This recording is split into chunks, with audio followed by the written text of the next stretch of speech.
شوبير دخل علينا في البرنامج بتاعه وقعد يتريق وقال لك يا رب خد الفاسدين. سبحان الله استجاب ليه، كان تاني يوم اول واحد من اللي ماشيين. يجي يطلع بعديه ميدو قال لك اطلع انا كمان واقول لي بقين، وقال لك لازم من بكره كل الفاسدين يتحاسبوا. كان هو تاني واحد يتحاسب ومشوه هو كمان.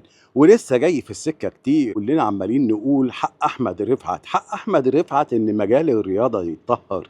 ربك يلي واحد زي احمد رفعت بعد ما كان هيموت يرجع من الممات ويحييه عشان يطلع يقول كلمتين يفضح بيها الجميع. هو في ايه بينك يا احمد رفعت وبين رب العالمين عشان يجي الطوفان بيك وتبقى انت الاداه اللي تطهر ناس كتير من اللي موجودين؟ ومن العجيب يا جماعه ان ما شفتش حد زعل على شوبير، الا كل التعليقات فرحانين. طب انا نفسي افهم حاجه، بقاله 25 28 سنه بيطلع علينا في التلفزيون، لما انتوا كلكم ليه ما كنتوش طايقين؟ امال هو كان بيذيع البرنامج بتاعه لمين؟ ما هو خلي بالكم من حاجه، الفساد في الرياضه ما كانش من امبارح ولا من يومين، ده بقاله سنين، تراكم احداث وعلاقات وناس بتجيب ناس، وكلنا طول عمرنا فاهمين انها متقضيه مصالح شمال ويمين. بس ربك سبحانه يأذن لأحمد رفعت إن هو يرجع للحياة عشان يفوقنا. سبحان الله. ربنا يرحمك يا أحمد يا رفعت. يا ترى هيقف الموضوع لغاية كده ولا هم خلاص يومين هنتغفل بعديها وعندنا ذاكرة السمكة وهنرجع نلاقي الناس دي تانية راجعين في أي برامج في أي قنوات تانية؟ بصوا الناس دي طول عمرها يا جماعة ما بيعرفوش يقعدوا في البيت، ينزل من قناة يدخل في قناة، يروح اتحاد يرجع على مش عارف رابطة على مش عارف ايه. الناس دي العداد عندها ما ينفعش يقف.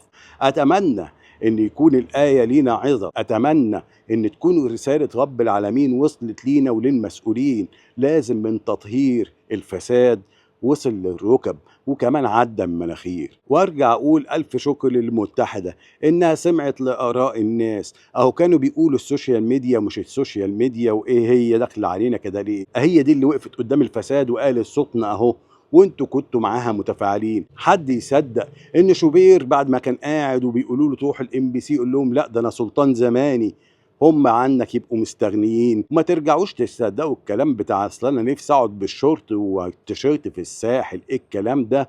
يعني بيهدي بيه نفسه شويتين والحفظ ماء الوجه. خلينا شايفين الحقيقة على حقيقتها. احمد رفعت جه يغسل اللي فيها من فساد. يا ريت واحنا بنترحم عليه نفضل مكملين في هذا الاتجاه علشان موت احمد رفعت يبقى ليه قيمة عندنا ونبقى قدام ربنا من المتفاعلين مع الرسالة اللي بعتها لنا يا بني ادمين. السلام عليكم، تتمسوا العافية.